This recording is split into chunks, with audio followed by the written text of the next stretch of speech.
as you were on the come up, like, were there some obstacles that were in your way, or if so, like, how did you handle that?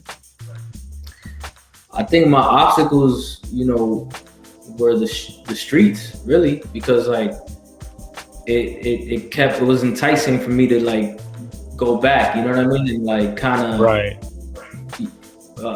Like everything that I wrote, if it wasn't inspired by someone else's life experience that I'm shedding light on, it was my experiences, and sometimes like I was very much in the future in my rhymes, so like I would like write things that happened in my life before it happened. Yeah.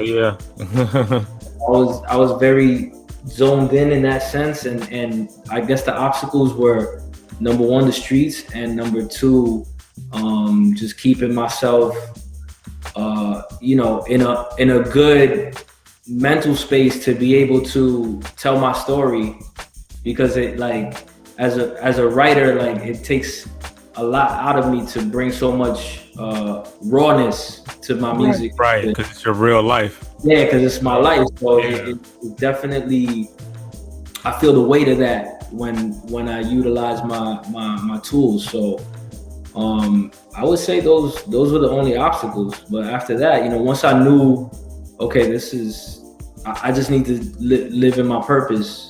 The rest kind of like the universe was like, all right, I'm ready to help you. Right. And was there a friend or family member who was in your corner, who always believed in you, that as you were getting into music and everything?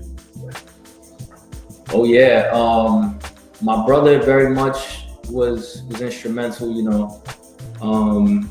My sister as well, because my sister's also an artist herself. She's a singer, and okay, she's in the Latin market. So like her course was different, but we shared that interest. My brother was also like a producer early on, so he was like making some of the production from my records early on. And okay, that's what's up.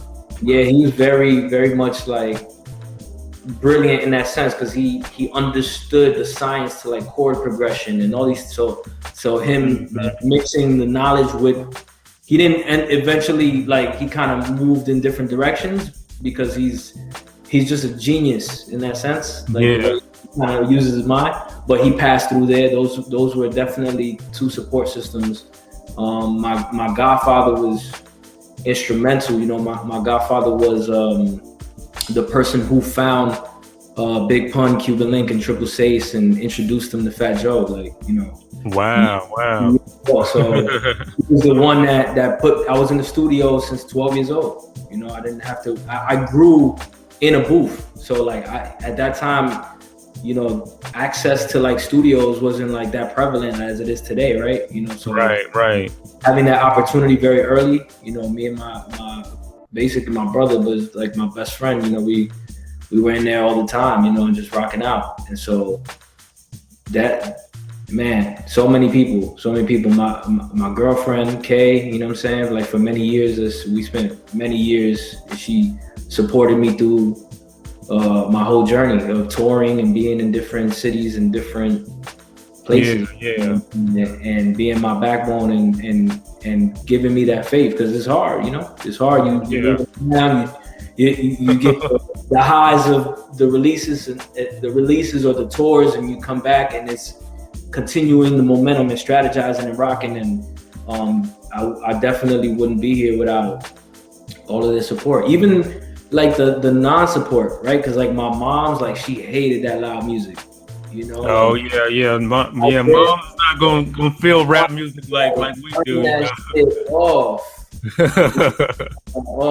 But I think it pushed me like in my own way. Like I figured out a way to work around her. You know what I'm saying?